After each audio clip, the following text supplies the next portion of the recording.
Hi hello, ഇന്ന് ഞാൻ കാണിക്കുന്നത് ഈ ഒരു അംബ്രല്ല സ്കേർട്ട് പലാസോ പാൻറ്റിൻ്റെ കട്ടിംഗ് ആണ് കേട്ടോ. ചെയ്യാൻ വേണ്ടിയിട്ട് ഇതുപോലെ ആദ്യം ക്ലോത്ത് രണ്ടാക്കി ഫോൾഡ് ചെയ്യാം കേട്ടോ. അപ്പോൾ ഞാൻ നല്ല വശത്താണ് ഇത് മാർക്കിങ് അറിയാൻ വേണ്ടിയിട്ട് നല്ല വശത്തേക്കാണ് കേട്ടോ അപ്പോൾ ഫോൾഡ് ചെയ്യണത്. ഞാനിതുപോലെ ഇവിടെ ഫോൾഡ് ചെയ്തിട്ടുണ്ട്. അപ്പോൾ ഇത് നോർമൽ അംബ്രല്ല പലാസോ ആണ് കേട്ടോ, അല്ലാതെ ഡബിൾ അംബ്രല്ല അല്ല. ഡബിൾ ആണെങ്കിൽ നമ്മൾ നാലാക്കിയിട്ട് ഫോൾഡ് ചെയ്തിട്ട് വേണ്ട. അപ്പോൾ മൊത്തം 8 പീസ് ആട്ടോ. ഇതിപ്പോൾ നമുക്ക് 4 പീസ് ഉള്ളത് ഡബിൾ അംബ്രല്ലയാണെങ്കിൽ നമുക്ക് 8 പീസ് ആട്ടോ ഉണ്ടാവുക. 6.5 വയസ്സായ കുട്ടിയുടെ ബോഡിയിൽ നിന്ന് എടുത്തിട്ടുള്ള ഒരു മെഷർമെൻ്റ് ആണ് കേട്ടോ. അപ്പോൾ നമ്മൾ 4 ആക്കിയിട്ടാണ് ഇതുപോലെ ഫോൾഡ് ചെയ്തിട്ടുള്ളത്. അതായത് ഫസ്റ്റ് ഇതിനെ നടുമടക്കി എന്നിട്ട് ഇങ്ങോട്ട് കോണാക്കിയിട്ട് മടക്കിയിട്ടു. അപ്പോൾ ഈ ഭാഗത്താണ് നമ്മൾ ക്രോച്ചിൻ്റെ ആ ഒരു ഏരിയ വരിക, ഇവിടേക്കാണ് ഫോൾഡ് വശം വരിക കേട്ടോ. അതിന് ശേഷം നമുക്കിതിൽ മെഷർമെൻറ്റും കാര്യങ്ങളൊക്കെ മാർക്ക് ചെയ്യാം കേട്ടോ. ഇനി ഇതിൻ്റെ മെഷർമെൻറ്റ് മാർക്ക് ചെയ്യട്ടോ. അപ്പോൾ അതിന് വേണ്ടിയിട്ട് ഹിപ്പ് റൗണ്ട്, വേസ്റ്റ് റൗണ്ട് അല്ല, ഹിപ്പ് റൗണ്ട് വന്നിട്ട് 33 ഇഞ്ചാണ് കേട്ടോ. അപ്പോൾ അതിനെ 4 കൊണ്ട് ഡിവൈഡ് ചെയ്തിട്ട് അതിൻ്റെ കൂടെ ഞാനൊരു 4 ഇഞ്ചും കൂടിയും എക്സ്ട്രാ കൂട്ടിയിട്ടുണ്ട്. 33നെ നമ്മൾ 4 കൊണ്ട് ഡിവൈഡ് ചെയ്ത് നമുക്ക് 8.25 കിട്ടും കേട്ടോ. 8.25ൻ്റെ കൂടെ വീണ്ടും നമ്മളൊരു 4 ഇഞ്ചും കൂടി കൂടിയിട്ട് 12.25 കേട്ടോ. അപ്പോൾ ഒരു 12.5 ഒക്കെ നമുക്ക് മാർക്ക് ചെയ്യാം കേട്ടോ.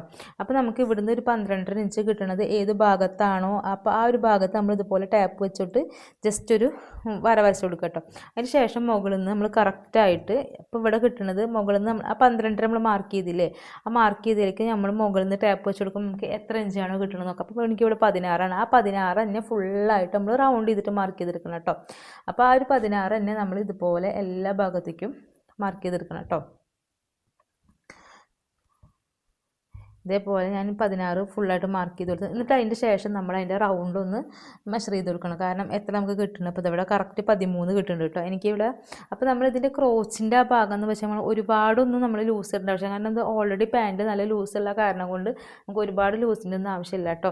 അതിൻ്റെ ശേഷം നമുക്ക് ലെങ്ത്ത് മാർക്ക് ചെയ്യാം. ലെങ്ത്ത് വന്നിട്ട് എനിക്ക് 29.5 ആണ് കേട്ടോ വരുന്നത്. അപ്പോൾ 29.5 വരുന്നത് എവിടെയാണെന്ന് വെച്ചാൽ നമുക്ക് അതൊന്ന് മാർക്ക് ചെയ്ത് തരാം കേട്ടോ.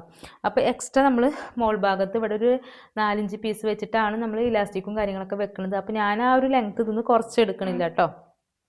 അപ്പോൾ ഇതേപോലെ ഞാനിവിടെ ലെങ്ത്ത് മാർക്ക് ചെയ്യുന്നുണ്ട്. അപ്പോൾ എനിക്ക് 29.5 ഉള്ളത് ഞാൻ കറക്റ്റ് ആ 29.5 തന്നെ എടുക്കുന്നുണ്ട് കേട്ടോ. കാരണം എന്താണെന്ന് വെച്ചാൽ നമ്മൾ എലാസ്റ്റിക്കിൻ്റെ കുറക്കേണ്ട ആവശ്യമില്ല. കാരണം അടിഭാഗത്ത് നമ്മൾ ഫോൾഡ് ചെയ്ത് സ്റ്റിച്ച് ചെയ്യുമ്പോഴും മോൾ ഭാഗത്ത് നമ്മൾ ജോയിൻ ചെയ്യുമ്പോഴും ആ ഒരു ലെങ്ത്ത് ഇതൊന്ന് കുറഞ്ഞ് കിട്ടും കേട്ടോ. അപ്പോൾ അതിൻ്റെ ശേഷം നമ്മൾ വീണ്ടും ഇവിടെ മാർക്ക് ചെയ്യുമ്പോൾ ചെയ്ത പോലെ തന്നെ ഈ മുകൾ വശത്തേക്ക് നമ്മൾ ടാപ്പ് വെക്കുക.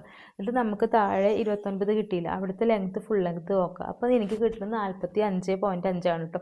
ആ 45.5 നമ്മൾ ഫുള്ളായിട്ട് റൗണ്ട് ചെയ്തിട്ട് മാർക്ക് ചെയ്തെടുക്കട്ടോ. ഓരോ ഭാഗങ്ങളും ഗ്യാപ്പ് ഇട്ട് ഈ 45.5 നമ്മളിങ്ങനെ ഇതേപോലെ മാർക്ക് ചെയ്ത് കൊടുക്കുക കേട്ടോ. അതുപോലെ ഫുള്ളായിട്ട് വരച്ചിട്ടുണ്ട്. നമ്മൾ ഹിപ്പ് റൗണ്ട് ഇവിടെ വരച്ചിട്ടുണ്ട്, അതുപോലെ തന്നെ ലെങ്ത്ത് മാർക്ക് ചെയ്തിട്ട് വരച്ചിട്ടുണ്ട് കേട്ടോ. അതിന് ശേഷം നമുക്ക് അതൊന്ന് കട്ട് ചെയ്ത് മാറ്റാം കേട്ടോ. പിന്നെ നമുക്ക് താഴെ വശത്ത് ഒരു പീസ് ജോയിൻ ചെയ്യേണ്ടി വരും. നമുക്ക് ക്രോച്ച് ലെങ്ത്ത് മാർക്ക് ചെയ്യണം കേട്ടോ. അപ്പോൾ നമുക്ക് ഇവിടെ ഒരു 1 ഇഞ്ചോളം നമുക്കിവിടെ, അതായത് എലാസ്റ്റിക്കിൻ്റെ ഒരു വീതി വരും കേട്ടോ. അപ്പോൾ ആ 1 ഇഞ്ച് ഞാൻ ഇതുപോലെ ടാപ്പ് കയറ്റി വെച്ചിട്ടാണ് കേട്ടോ ഇപ്പോൾ എടുക്കുന്നത്. അതായത് നമുക്കിവിടെ 1 ഇഞ്ച് എലാസ്റ്റിക്കിൻ്റെ ആ ഒരു വീതി വരും. അപ്പോൾ ഞാൻ അതിവിടെ കൂട്ടിയെടുത്തിട്ടാണ് കേട്ടോ. നമുക്ക് 11.5 ഇഞ്ചാണ് കേട്ടോ ക്രോസ് ലെങ്ത്ത് വേണ്ടത്. അപ്പോൾ അതിൻ്റെ കൂടെ ഒരു 1/2 ഇഞ്ച് തയ്യൽ തുമ്പ് കൂടി കൂട്ടിയിട്ട് ഞാൻ അവിടെ ഒരു 12 ഇഞ്ചിൽ ഇതുപോലെ വരച്ച് കൊടുക്കുന്നുണ്ട് കേട്ടോ. എന്നിട്ട് ഇവിടുന്ന് ഈ സൈഡിലേക്ക് നമുക്ക് ഇതുപോലെ ഒരു 2 ഇഞ്ച് മാർക്ക് ചെയ്ത് കൊടുക്കുക കേട്ടോ. ഇതുപോലെ നമ്മൾ ഒരു ഷേപ്പ് വരച്ച് കൊടുക്കുക കേട്ടോ. അതായത് നമ്മുടെ ഹിപ്പ് റൗണ്ടിൻ്റെ ഇവിടുന്ന് ഇതേപോലെ നമ്മൾ ചെറിയൊരു ഷേപ്പ് വരച്ച് കൊടുക്കുക. അതിന് ശേഷം ഇതിനൊന്ന് കർവ് ചെയ്ത് വരച്ച് കൊടുക്കും കൂടി ചെയ്യാം കേട്ടോ. ജസ്റ്റ് ഒരു കർവ് കൊടുത്താൽ മതി. ഭാഗം നമുക്കിതുപോലെ കട്ട് ചെയ്ത് മാറ്റാം കേട്ടോ. ഇനി നമുക്ക് ഇതിലേക്ക് വേണ്ടത് ഒരു എക്സ്ട്രാ ഒരു 4 ഇഞ്ചിൻ്റെ പീസ് നമുക്ക് ഇലാസ്റ്റിക് വെക്കാനുള്ള ഒരു പോർഷൻ ഉണ്ടല്ലോ, അപ്പോൾ അതും കൂടിയാണ് കേട്ടോ വേണ്ടുള്ളൂ. അപ്പോൾ ഇതുപോലെ ഇനി നമുക്ക് ക്രോച്ചിൻ്റെ ആ ലെങ്ത്തും കൂടിയും ഇതുപോലെ കട്ട് ചെയ്ത് മാറ്റാം കേട്ടോ. അപ്പോൾ ഞാൻ ഹിപ്പിൻ്റെ അടുക്ക് എത്തുന്നതോറും ഇതുപോലെ ചെരിച്ച് കൊണ്ടുവരുന്നുണ്ട്. കാരണം നമുക്ക് ഇവിടെ അത്യാവശ്യം നല്ല ലൂസ് ഉണ്ടാവും. ഓൾറെഡി നമുക്ക് ഇങ്ങനത്തെ പാൻറ്റായ കാരണം നമുക്ക് നല്ല ലൂസ് ഉണ്ടാവും കേട്ടോ. അപ്പോൾ ഹിപ്പിൻ്റെ അടുക്ക് ഞാൻ കറക്റ്റ് നമ്മൾ അടുത്ത ഒരു മെഷർമെൻറ്റിലേക്ക് തന്നെ എത്തിയിട്ടുണ്ട്. പിന്നെ അതിൻ്റെ ശേഷം നമുക്കിവിടെ ഒരു പീസ് ജോയിൻറ്റും കൂടി കൊടുക്കാണ്ട് കേട്ടോ. അപ്പോൾ ഈ ഒരു ഭാഗം ഇതുപോലെ ഞാൻ കട്ട് ചെയ്തെടുക്കുന്നുണ്ട്.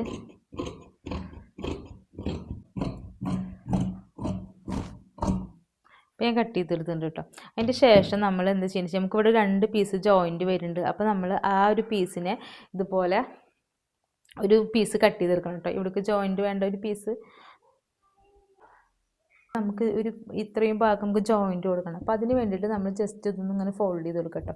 എന്നിട്ട് ഇതുപോലെ നമ്മൾ എക്സ്ട്രാ ഒരു 2 പീസ് വെച്ചിട്ടുണ്ട്. എന്നിട്ട് നമുക്ക് തയ്യൽ തുമ്പിനുള്ള ഒരു ഭാഗം നമ്മൾ ഉള്ളിലേക്ക് കയറ്റിയിട്ട് വേണം കേട്ടോ വെച്ച് കൊടുക്കാൻ. കാരണം ആ തയ്യൽ തുമ്പിനുള്ള ഭാഗം ഉള്ളിലേക്ക് വെച്ചിട്ട് നമ്മൾ ഇതിൻ്റെ ഷേപ്പിൽ കറക്റ്റ് ചെയ്തിട്ട് നമ്മൾ റൗണ്ട് ചെയ്തിട്ട് കട്ട് ചെയ്ത് കൊടുക്കുക കേട്ടോ. എന്നിട്ട് നമുക്ക് ആ ഒരു പീസ് അവിടെ ജോയിൻറ്റ് ചെയ്തെടുത്താൽ നമുക്ക് ആ കറക്റ്റായിട്ട് തന്നെ കിട്ടും കേട്ടോ.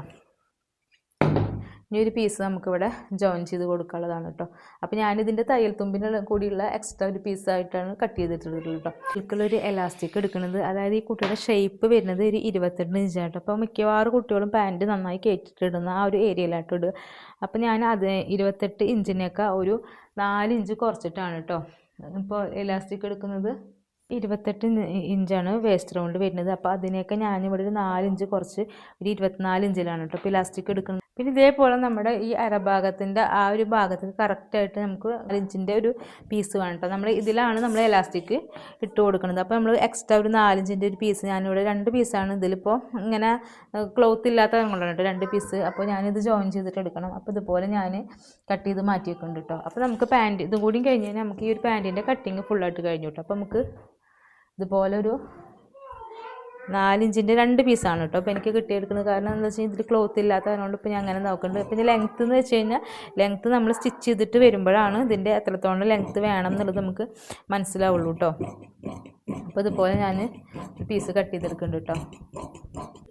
അപ്പോൾ നമ്മുടെ പാൻറ്റിന് ഇതൊക്കെയാണ് വേണ്ടത്. അതായത് അരയിലേക്ക് വെക്കാനുള്ള ആ ഒരു പട്ട ഇതും, അതേപോലെ തന്നെ ഇതുപോലെ നമ്മൾ പാൻറ്റ് കട്ട് ചെയ്തതും, അതുപോലെ തന്നെ എലാസ്റ്റിക്കും, അതുപോലെ താഴെ ഭാഗത്തേക്കുള്ള ജോയിൻ ചെയ്യാനുള്ള ഒരു പീസ് കേട്ടോ.